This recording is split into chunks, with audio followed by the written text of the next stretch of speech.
Thomas Soto. Le Made in France, Anissé Mbida, bonjour. Bonjour Thomas, bonjour Julie, bonjour à tous. Alors il n'y a pas que des innovations technologiques. Ce matin, une innovation sociale, un village de vacances pour les personnes dépendantes et pour leurs proches. Oui, il donne un peu de répit à tous ceux qui accompagnent un parent, un conjoint, un enfant handicapé ou malade. Ça se passe au village des Bruyères, qui propose comme ça une dizaine de chalets au milieu des bois à Brujas, c'est pas loin de Vichy, dans l'Allier, département. 03.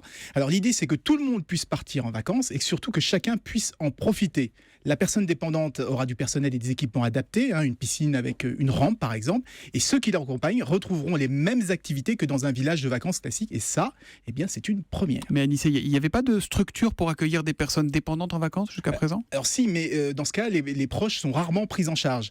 Et en plus, c'est le type d'établissement qui accueille surtout et qui cible surtout les handicapés, pas les maladies dues au vieillissement, celles d'Alzheimer par exemple, ou celles qui nécessitent des traitements très lourds à domicile, et c'est justement celles qui sont les plus pesantes pour ceux qui accompagnent. Alors vous savez, quand une famille, dans une famille, une personne est malade, c'est toute la famille qui souffre. Et bien ce type d'établissement permet à tout le monde de souffler sans être obligé de se séparer. Il y a beaucoup de Français aujourd'hui qui s'occupent d'un proche dépendant, on le sait. Oui, il y a plus de 4000 personnes, 4 millions de personnes 4 millions. 4 millions de personnes sur les associations.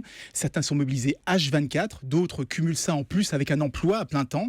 Et ce chiffre pourrait doubler dans les 10 ans avec le vieillissement de la population. Et c'est pourquoi il faut inventer de nouvelles solidarités, de nouvelles structures d'accueil et d'accompagnement. Le village de vacances en est une, c'est une première voie et on espère que d'autres vont suivre. Voilà donc le village des Bruyères dans l'Allier, une innovation dans la prise en charge de la dépendance. Made in Allier, Made in 03. Merci Anissé, on vous retrouve demain à 6h40 sur Europe 1. À demain.